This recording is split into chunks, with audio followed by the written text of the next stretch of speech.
The MS Celestial Horizon was not supposed to make history. It was supposed to make mojitos.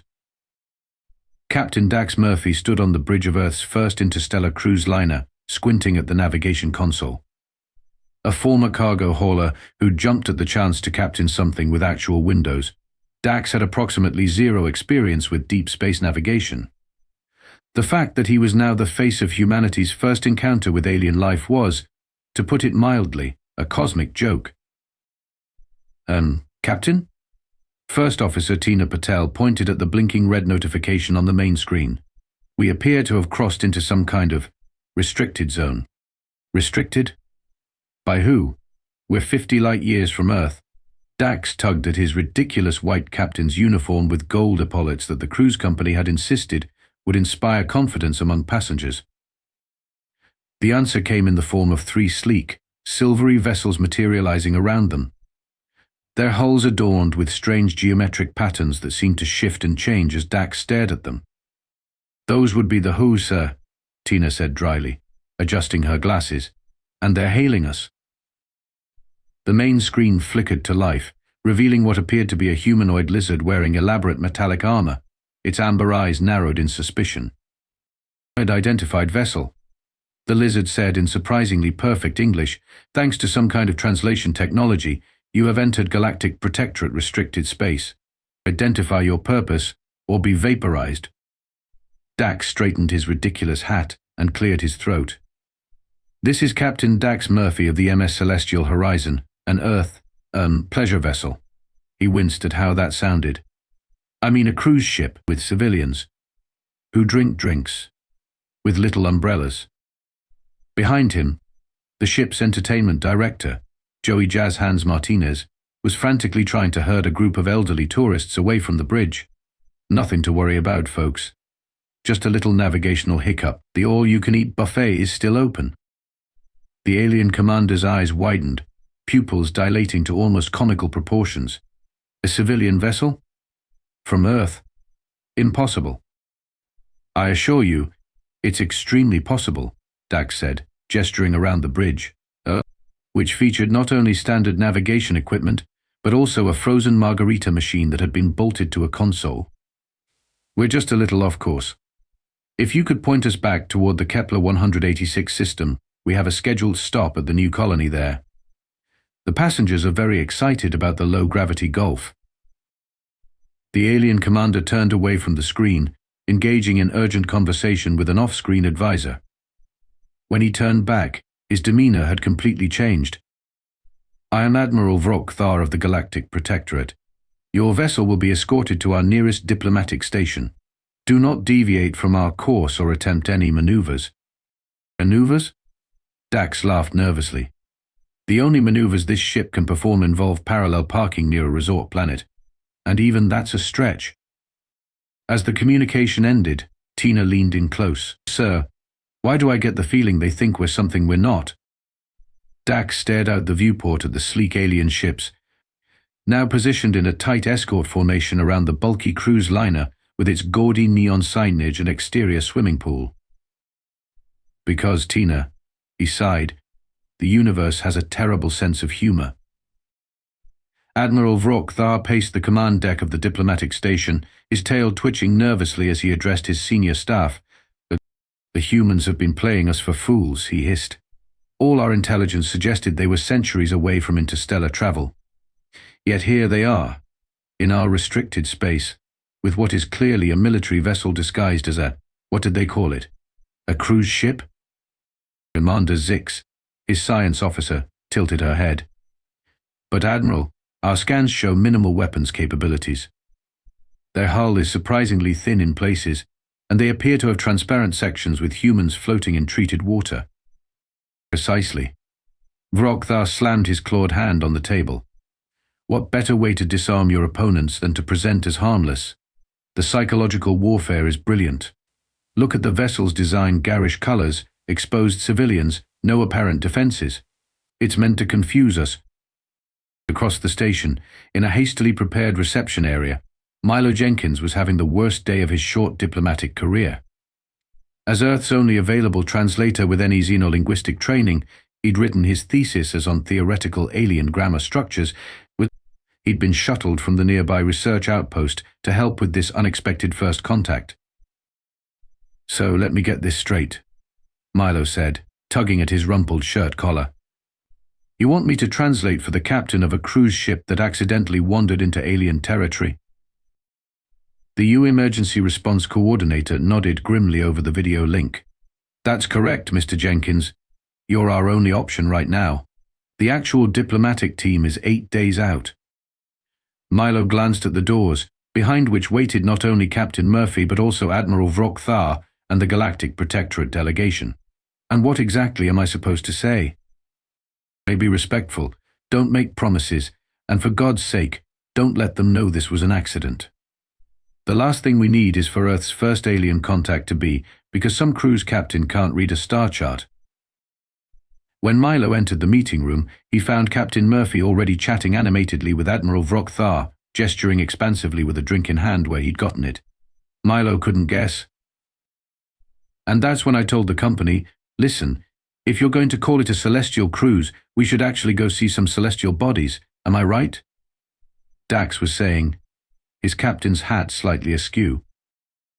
Admiral Vrok'thar's expression was unreadable to Milo, but his rigid posture suggested intense concentration.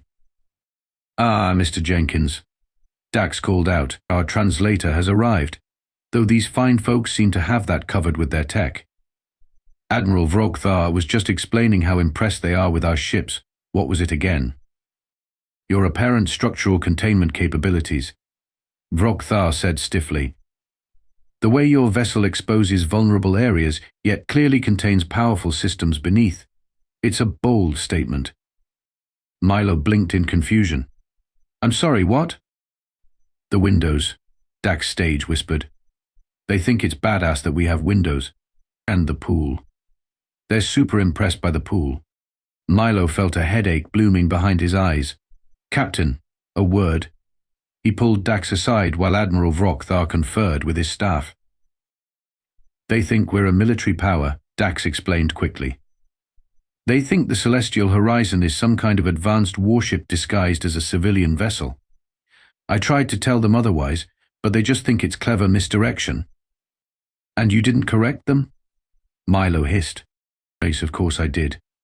But then I realized," Dax lowered his voice further, "Earth has no protection out here. We've got colonies starting up with zero defensive capabilities. If these guys think we're more advanced than we are, maybe that's not the worst thing." Before Milo could respond, Admiral Vrok'thar approached. "We have prepared a formal greeting ceremony for Earth's civilian delegation. We would be honored if you would join us." As they followed the Admiral out, Milo whispered to Dax, "This is going to end badly." "Maybe," Dax replied with a shrug. "Or maybe it's the luckiest wrong turn in human history." UN Representative Olivia Cortez had not expected to be woken at 3 a.m. for an emergency first contact situation. She especially hadn't expected that first contact to hinge on a cruise ship captain and a graduate student with incomplete xenolinguistics training. "Let me understand this correctly," she said, addressing the secure video conference from her hastily established office at the Lunar Diplomatic Center. "The aliens believe our interstellar cruise ship is actually an advanced warship in disguise, and rather than correct this misunderstanding, you've leaned into it." On screen, Captain Murphy had the decency to look sheepish. Not exactly leaned in, ma'am. More like, didn't forcefully contradict their assumptions. "Which is diplomat speak for lying," Milo Jenkins added helpfully, earning a glare from both Dax and Representative Cortez. Olivia pinched the bridge of her nose. At 53, with salt and pepper hair always pulled into a tight bun, she had navigated countless international crises. But interspecies crisis management wasn't covered in any diplomacy manual she'd studied. "The Galactic Protectorate has requested a formal diplomatic summit," she said finally. "They're sending representatives from 12 species. This is no longer about a navigation error. This is about Earth's introduction to the galactic community. And they think we're way more advanced than we are," Dax pointed out, "which seems like a good thing, security-wise, until they discover the truth, Olivia countered. Then we look like either deceivers or fools. Neither is a great first impression. The debate was interrupted by a message from the Protectorate. They wanted to inspect the celestial horizon as a gesture of mutual transparency. Well, we're screwed, Milo said cheerfully. Olivia's mind raced. The diplomatic team was still days away. The nearest military vessel was even further. They had no choice but to continue the charade, at least for now. Captain Murphy, you'll give them the tour. Mr. Jenkins, you'll accompany and translate as needed. I'll coordinate from here and try to get some actual officials to your location. After the call ended, Olivia turned to her assistant. Get me everything we have on cruise ship to warship conversions, and find me someone who can talk technical specifications in a way that sounds impressive without saying anything verifiable. Back on the celestial horizon, Chief Engineer Kate the Wrench Donovan was having the time of her life. A former military engineer who'd taken the cruise line job for the supposed relaxation, she'd spent most of the journey bored out of her mind fixing hot tubs and microwave ovens. So let me get this straight, she said, grinning maniacally at Dax. These aliens think our floating hotel is a warship, and we need to make it look like that's true without actually lying. Basically, Dax confirmed. Representative Cortez says we need to buy time until the real diplomats arrive. Kate cracked her knuckles. I can work with that. How long do I have? They're coming aboard in 6 hours. Psst. Kate's grin faltered slightly. Right. Better get started then. She turned to her engineering team, a motley crew of 2 junior engineers and a hospitality major who'd been reassigned due to staffing shortages. Jenkins, she barked, to reroute the mood lighting to pulse in sequence. Martinez, get all screens to display technical readouts, I don't care what, as long as there are lots of numbers. Lee, repurpose the karaoke machine's voice modulator for the ship's announcement system. Make it sound authoritative. As they scattered to their tasks, Kate pulled out her personal tablet. And I'm going to need to make a few modifications to the jacuzzi pumps. 6 hours later, Admiral Vrok'thar and his delegation stepped aboard the celestial horizon to find a transformed vessel. The lights pulsed in rhythmic patterns, screens displayed complex technical readouts, mostly recycled from the ship's water purification system, but impressively indecipherable, and a deep, synthetic voice announced routine system calibration in progress at regular intervals. Welcome aboard, Dax said smoothly, having practiced his refined captain's demeanor. We're honored to show you our humble civilian transport. Admiral Vrok'thar's eyes narrowed as he took in the scene. Yes, civilian. Of course. The tour proceeded through carefully rehearsed areas. The casino had been hastily relabeled as the Tactical Probability Assessment Center. The spa was now the Personnel Regeneration Facility and the main pool. This is our emergency water reserve and crew training facility, Dax explained as they passed the Olympic-sized pool, where several passengers still lounged on floating chairs, having been bribed with free drinks to act natural but slightly militant. And these devices? Admiral Vrok'thar pointed to what were clearly poolside drink blenders. Kate stepped forward smoothly. Molecular restructuring units, she said confidently. For civilian use only, of course.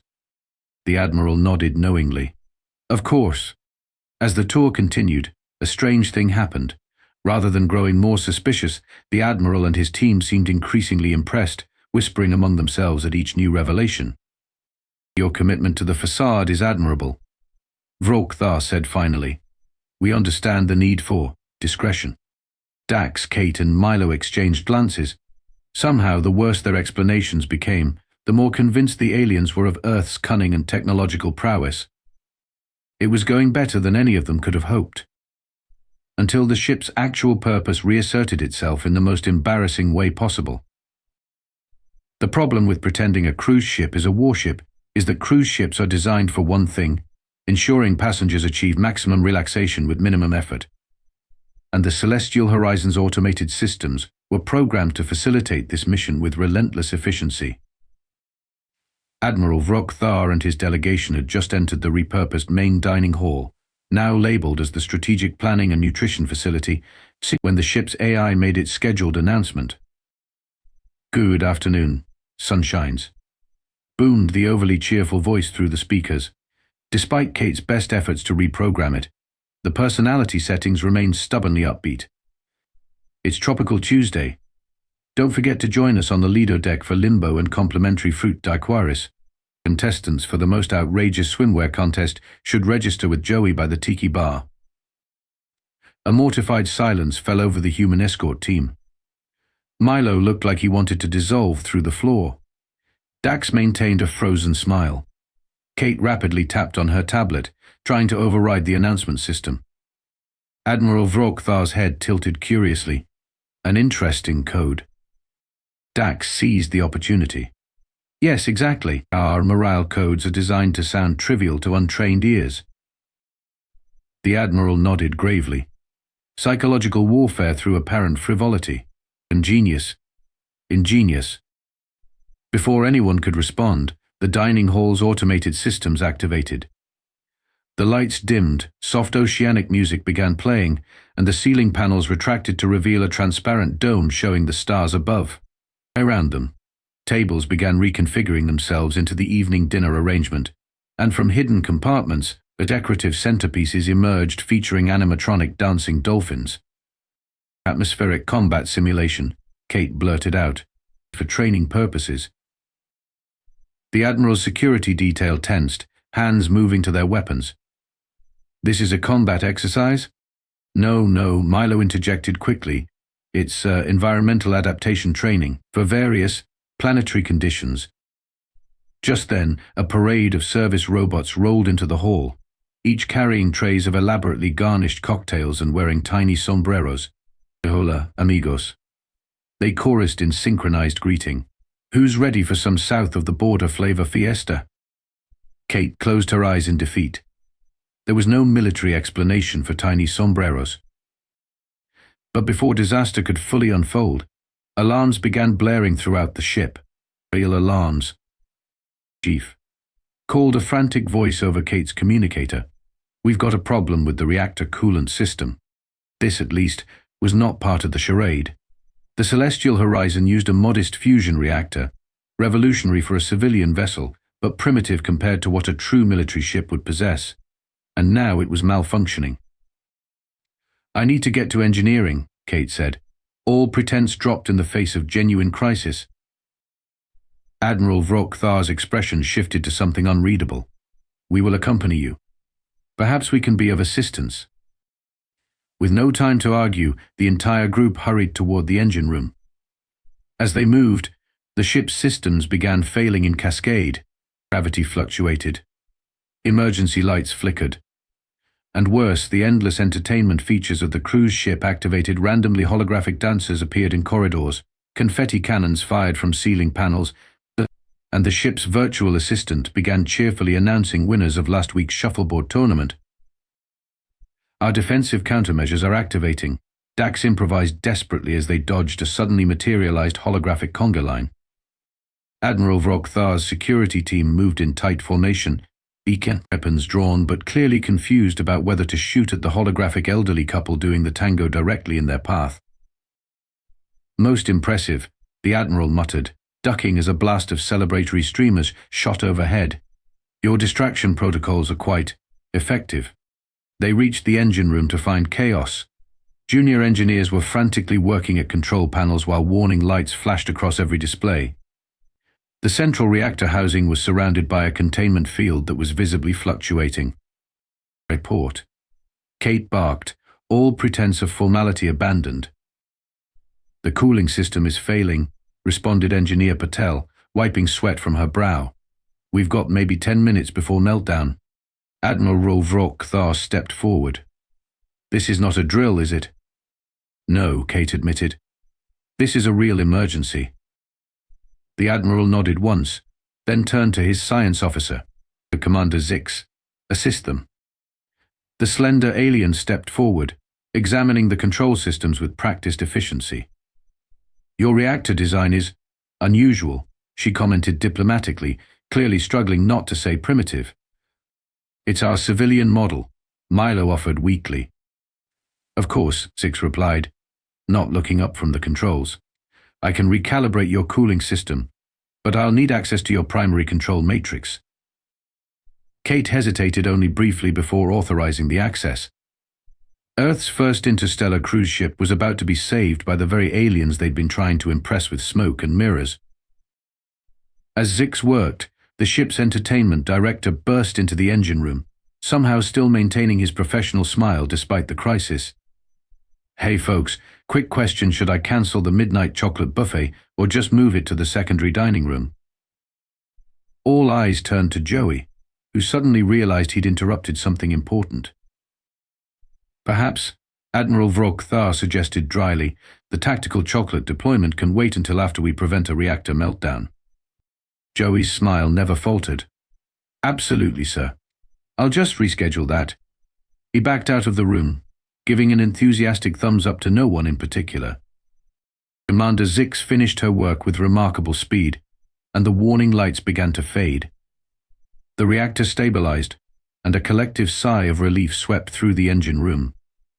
"Your ship's systems are functional again," Zix announced, "though I must say, for a supposedly advanced vessel, your reactor design is rather inefficient."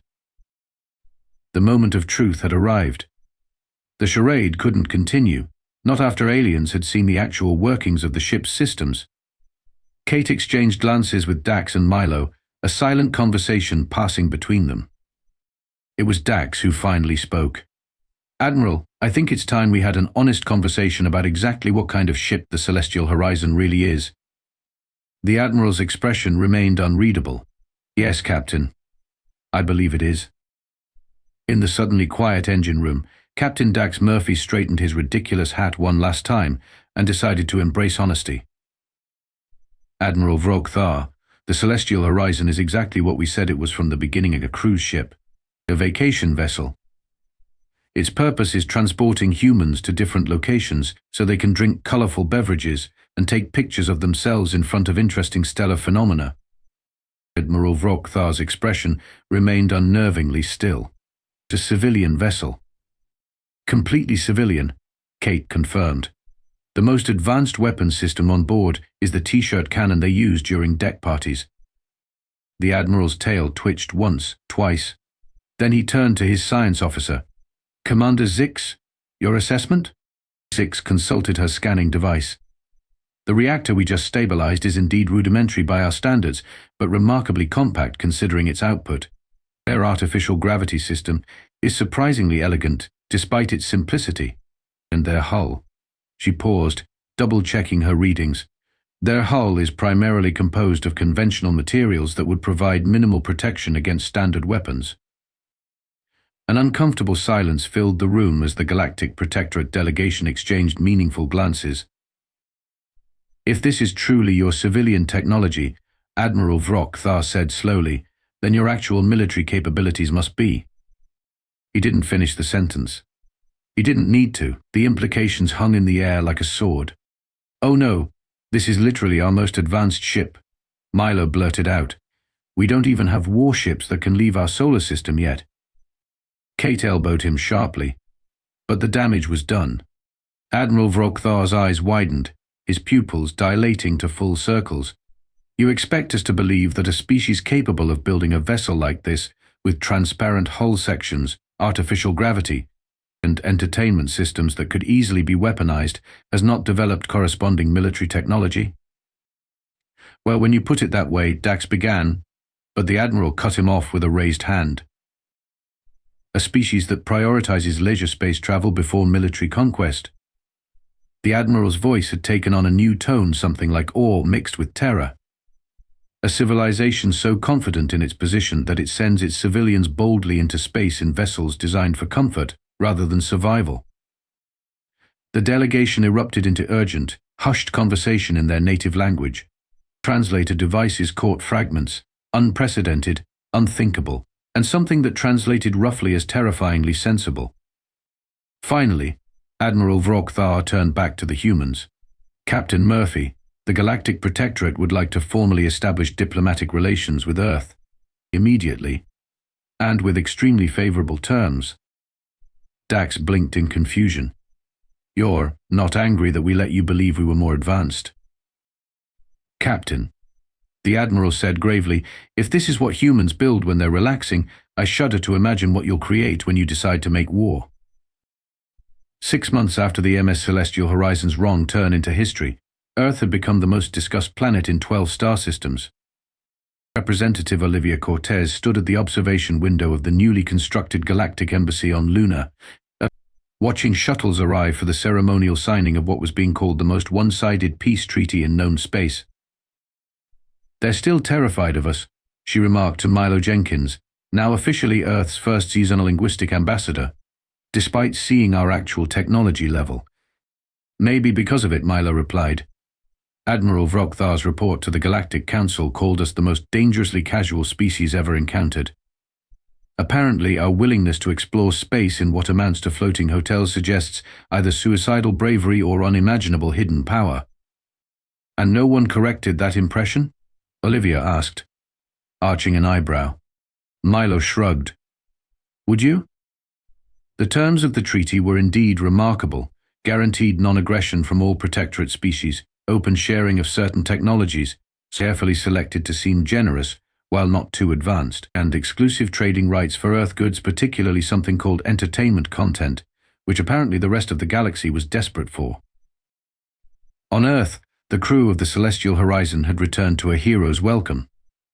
Captain Dax Murphy's memoir, Wrong Turn, Right Galaxy, had topped bestseller lists for weeks. Kate the Wrench Donovan had been appointed head of Earth's new interspecies technology exchange program. Even Joey Jazz Hands Martinez had found fame with his new reality show, So You Think Aliens Can Dance? "Have you heard from the Admiral lately?" Olivia asked. "He sends regular communications," Milo replied, "mostly questions about Earth culture. He's particularly fascinated by our entertainment infrastructure.